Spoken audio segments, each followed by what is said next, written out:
Magandang hapon po sa inyong lahat. Ito, pakita ko lang sa inyo ang aking ganap ngayong Saturday, 2 p.m. Actually guys, the call time dyan is 1 p.m. So, late ako dumating dahil marami tayong hasi sa buhay pag weekend.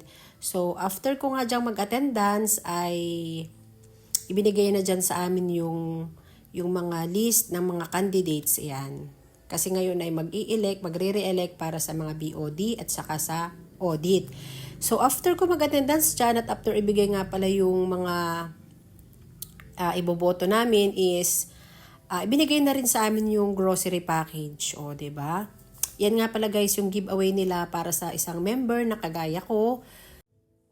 Bali guys, i-share ko lang sa inyo. Ito yung pangalawang taon na ako ay member ng Project Tangkilik. Actually, this is my second time na maka-attend ng kanilang General Assembly.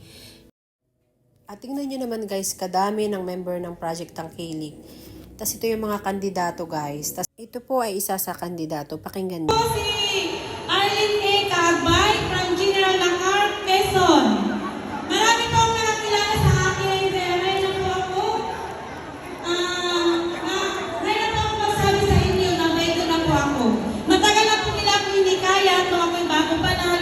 Maliit pa lang po ang naupahan pa lang po ang Project Tangkilik doon. Hindi kaya na nila ako kumandidato. Pero ako po'y atubili pa. Siguro ngayon po ang tamang panahon. Kung ako po yung inyong mailuklok, kaya ko pong gagampanan din po ang mga tungkulin bilang DOD. Kahit po ako'y busy, ay talaga pong pipilitin ko para mapalaman pa po ang ating kooperatiba. At kami po ay ilang member lang noon, kaya kami po ay naghahakot ng mga member doon, kaya kami po ay marami. Nasana kayo mga kabali! Taas po kamay ng General Lacar! Tangkilik at ngayon ay kasalukuyang empleyado ng ating lokal na pamahalaan ng Royal. Muli ay ako po ay kumakandidato bilang Board of Director ng Yan nga pala guys yung mga nasa green. Yan nga pala yung mga raffle ticket ng mga member. At kung sino pa pala ring manalo ng bike, bigas, at ng mga initan, at ng mga electric pan dyan. Ang dami-dami guys pwedeng mapanalunan. May ref pa, as in, ang dami-dami. Yan nga pala si Sir Sinon, tsaka si Ma'am Kaagbay. Sila yung mga kandidato kanina as sa BOD. Yun naman si Manager yung naka-white na naka-relo na gold.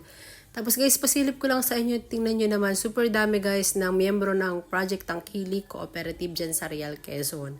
So, ang inyong lingkod, the Chubby Vlogger, ay kasama rin dyan, o diba? Guys, napakaganda kayang sumali sa cooperative kasi kung gusto nyo mag-savings, ang cooperative ay tax-free. So, sa mga gusto na mag-save sa Project Tangkilik ng kanilang money, ito ay tax-free kaya hindi mababawasan yung pera nyo na isi-save sa Project Tangkilik. Tapos, ang dami pang balik tangkilik sa Project Tangkilik. So, yun lang guys. Thanks for watching!